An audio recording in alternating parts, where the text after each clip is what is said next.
Hello, good morning and welcome to Thursday's edition of Politics at Jack and Sam's Daily, the podcast that brings you up to date with everything you need about British politics in crucially less than 20 minutes. It's the 24th of October and my name is Sam Coates of Sky News and with me is Jack Blanchard of Politico. Keir Starmer is in Samoa in the Pacific. Rachel Reeves is in Washington at the IMF, but we are both in southeast London. Jack, how does the rest of the week look? Sadly lacking in garlands and banquets and whatever Keir Starmer is getting up to, but we will certainly be talking about that today. The Commonwealth Heads of Government meeting is finally underway. The Prime Minister's been on a 28-hour flight there, so that will definitely be one of our main topics today. We'll be talking about Rachel Reeves as well. She's giving interviews over at the IMF, and of course the budget is now less than a week away, the big political event of the autumn here in the UK. And we'll be talking a little bit about what the government actually wants to talk about today, which is your favourite topic, Sam, in all the world, football. And I know you're going to be excited about that. I will be grilling you on all the details of the football regulator and how you think it will affect the beautiful game. I can't wait for that.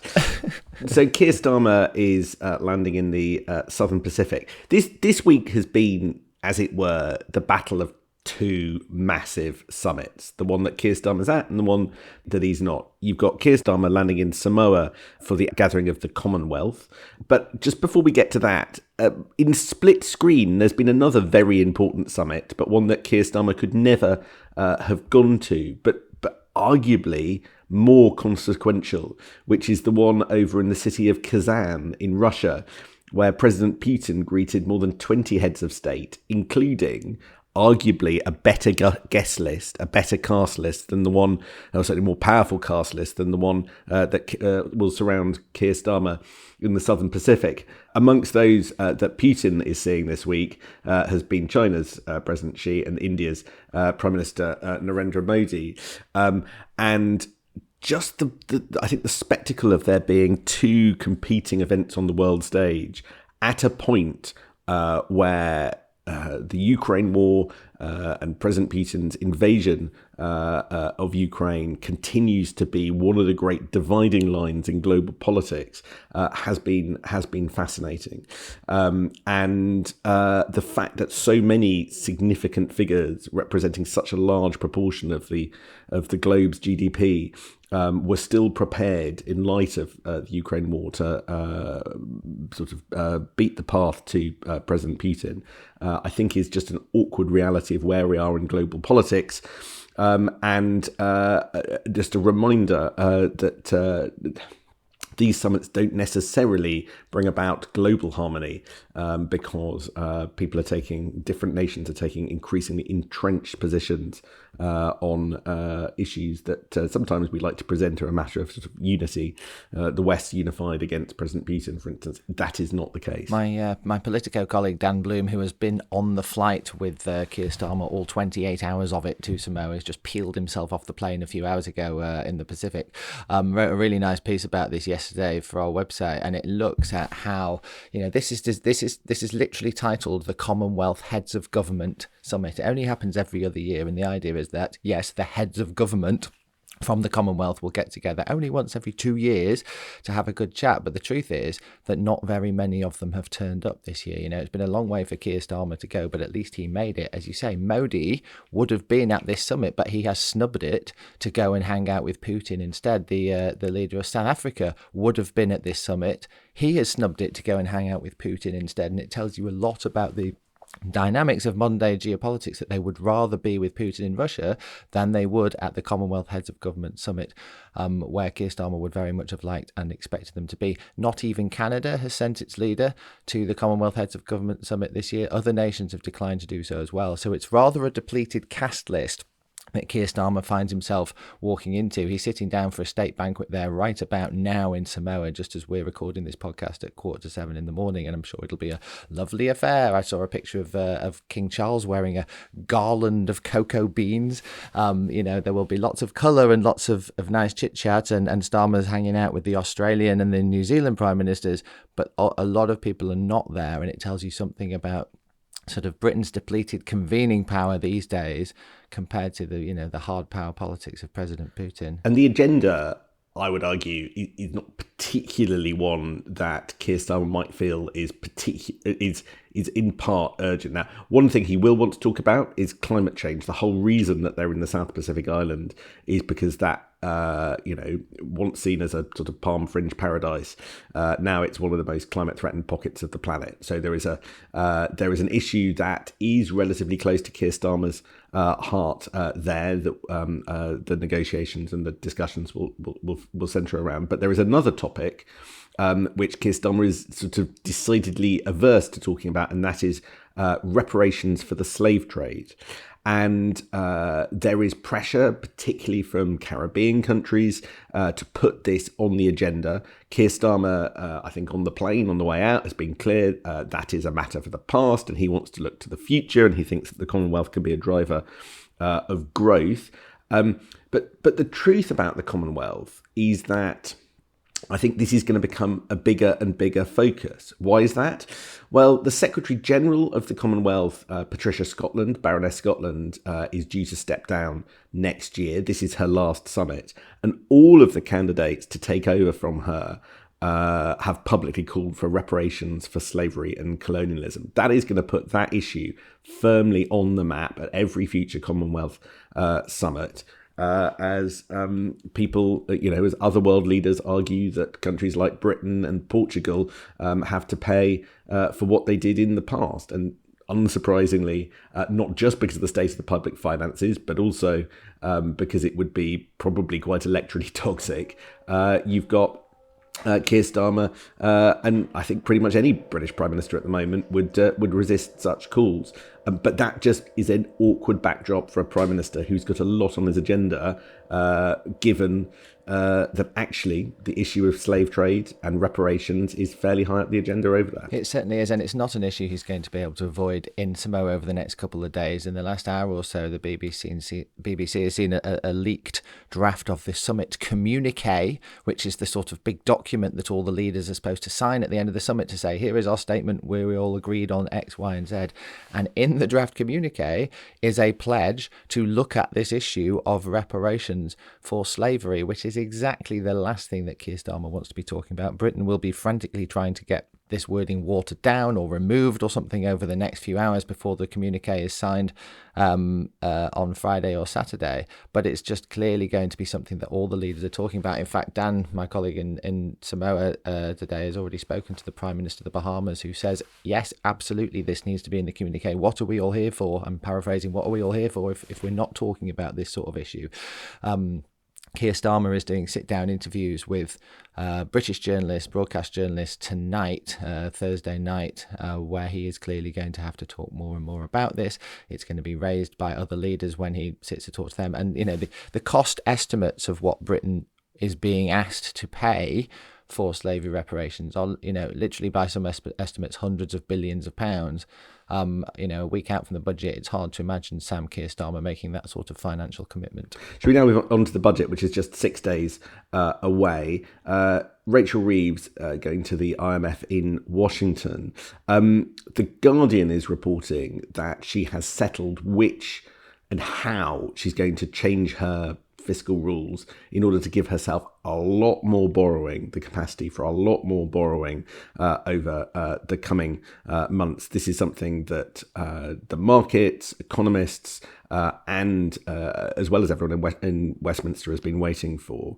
And it looks like this. But before the election, Rachel Reeves set herself incredibly eye-wateringly aggressive targets for the limit, effectively, that she was going to allow a Labour government to borrow.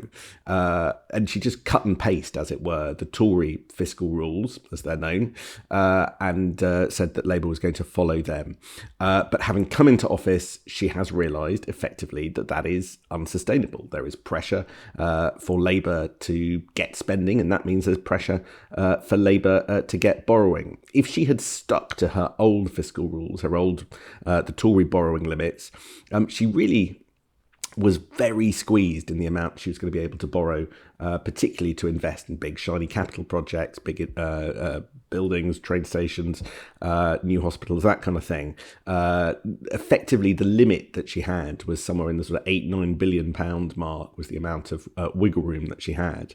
It now looks like she's going to change the definition of debt that counts as part of these fiscal rules. So what she's going to do is she is going to say, if there is an asset, if the government owns something, then that debt effectively doesn't count towards the limit. The practical consequence of this is, rather than having £8-9 billion of headroom, of wiggle room before she hits her limit, she's now going to have somewhere in the region of 55 to 60 billion pounds of headroom, giving her a lot more capacity to borrow. But because of other constraints that she's imposed, she can only use this borrowing for certain things. All day-to-day spending has to be funded by tax rises, so this can only be used for these big investment projects, the sorts of things that we're going to hear a lot of in the budget. So we are heading towards a budget that has an awkward mixed message at its core, which is, in some things, there is very little money, and in other things, I can open the checkbook and start spending. And that's one of the very hard, two horses that she's got to ride next Wednesday. What's interesting about this, Sam, is that, Labour, obviously before the election, was incredibly cautious about wanting to be seen to be borrowing more, spending more borrowing, more debt. You remember the attack lines the Conservatives have always thrown at Labour over recent years, and probably one of the reasons Rachel Reeves was insisting she wasn't going to do this. And I remember you reviving the quote saying she wasn't going to do this before the election. Well, here she is today about to announce that she very much is going to do this. What gives her some cover, though, and interesting, she's announcing this at the IMF today. The IMF itself is quite into this. The IMF has shifted slowly over the past few years, where it is a position now where it basically thinks borrowing for long-term capital investment is a good thing, and it encourages governments to do that rather than being quite so fiscally conservative as perhaps it was in the past. And so I think the fact that the IMF is expected to welcome this announcement gives Rachel Reeves a fair bit of cover from conservative critics who might say that this is a bad idea, a dangerous idea, in terms of what it does to the public finances. One of the big differences between now and when Liz Truss sort of blew open or blew apart the British finances back a couple of years ago is that interest rates are coming down. And there is just less pressure on the cost of government debt, and we're not expecting to see a dramatic rise in the cost of government borrowing if the amount of money that the government needs to borrow increases, as we have done in the past, because of the downward glide of interest rates. And that just means that Rachel Reeves has more capacity to do this, according to economists that I've been talking to. And so this, at the moment, is seen by economists as less of a risky move than it might have been a couple of years ago. The other big difference with the Liz Truss thing is that never have I seen a chancellor telegraphing to the markets ahead of a budget exactly what she is going to do. It used to be that budgets were supposed to be super secret all the way up to the moment that the chancellor stands up in the House of Commons. We had a case once many years ago where a chancellor resigned because parts of the budget were leaked to the press. That's how seriously it was taken. That has slowly ebbed away over the years, and you and I have spent many years as lobby journalists getting little snippets and so on about what's going to be in the budget, to a point where you can almost write it before they've given it. We're now at a point, Sam, where 6 days before budget day, the chancellor is literally standing up and making a speech and announcing pretty much the central budget measure to the markets. And the reason she's doing this is absolutely to try and head off any possibility of a Liz Truss style meltdown. The point is that she wants the markets to have factored all of this in before she announces it. She doesn't want that thing to happen that happened to Liz Truss, where you surprise the markets, you do something they're not apparently expecting, and then you suddenly see the markets careering out of control over the next few days as you sit there in Downing Street with your head in your hands. This is all being very carefully telegraphed with the most important financial people in the world to make sure they're clear, they know what is coming, they've factored that in, so that when it is all announced next week, we don't have any sort of a crash. And that seems to me, it's certainly, it feels like a more sensible approach than what we saw in 2022, but it's very different to the way that budgets have traditionally been done in this country. And maybe, this is the new normal now, Sam, I don't know. I think the budget next Wednesday is going to be a battle where the government want the good news to trump the bad news. And there is going to be a lot of both. And the political calculation is that there is more enthusiasm for the additional spending on capital projects, investment, and money for the NHS, teachers, and maybe even defence. I'm still keeping an eye on that, particularly with the possibility of President Trump returning to the White House. Maybe that timetable for spending up to 2.5% of GDP on defence, us getting a timetable for that. Maybe they are definitely hoping that the good news of the budget outweighs the bad, but in the short term, the bad news is going to include difficult taxation, £35 billion of taxation, and squeezes to bits of public services. And critics and people who are worried about this budget in government are not sure which side of the line it's all going to come down on, and that will just start to unfold from Wednesday, Thursday, Friday of next week. So everyone in government, I think, holding their breath for that. You mentioned President Trump. Of course, the row between Labour and President Trump is on several front pages again today. President Trump making that legal complaint about the Labour Party's supposed foreign interference in the US election. Lots and lots of debate about that yesterday, about whether that's a vexatious complaint, whether it's not, whether it's got any chance of actually, being followed through by the federal agencies in America or not. Still seems to me it doesn't matter. What really matters is how angry is President Trump about this or not, given he's very much the hot favourite to win the election now in less than a couple of weeks' time. I think Keir Starmer, when he sits down to give interviews tonight, is definitely going to be asked about this. Rachel Reeves is giving interviews over at the IMF today. She is clearly going to be asked about this. This question is going to dog Labour at least through the next few days, and the real question that they really need to answer is just how organised were Labour's efforts to support the Democrats, and did they sort of step over some sort of line that actually gives the Trump campaign some genuine reason to be angry with them. And I feel like there's going to be lots more questions and potentially lots more detail about that to come out over the next 24, 48 hours, so it's worth keeping a close eye on that. One nugget that I've picked up, there had been speculation that the next British ambassador in Washington was going to be some kind of political celebrity. There are all sorts of names floating around from Lord Mandelson downwards. I'm picking up that that's actually now looking less likely. One option could be just to keep Karen Pierce in place. She's the current ambassador. She's seen as having quite strong links to the Trump operation. And the other is the sudden revival of the career of Tim Barrow, who was effectively ousted as National Security Advisor, but he seems to be lobbying quite hard and doing a good job positioning himself potentially to get the job that he thought he'd been promised, but then was taken away. Could he be back in the frame for that? Right, Jack, we've got 60 seconds and no more to talk about the football regulator. Do you want to tell me why I should care? I can't believe you've talked it out in less than a minute to talk about football. Classic Sam Coates. You should care because this is the first time the government has ever properly intervened in an industry which probably matters more to more British people in just about anything else. You've got to remember that hundreds of thousands, probably millions of people spend their entire life obsessing about football, talking to their colleagues about football, WhatsApping about football, watching football at the weekend. And here we have, it's an industry worth billions. And today the government is going to announce it is intervening in it, setting up a regulator for the first time. And that football regulator bill will be introduced into Parliament today. They have tweaked the version that the Tories had. They've made various changes, some to try and keep UEFA happy, some to try and keep the lower league clubs happy. But it just feels like a very big moment for me because of how much voters actually care about this. If the government get it right, they will get kudos for supporting and, bolstering the national game. If they get it wrong, they will get loads of criticism for intervening in something that some people think governments should not be intervening at all, i.e. sport. There is one aspect of this that interests me, which is the fact that previously government have interfered in some of the takeovers, the sort of international takeovers of British clubs.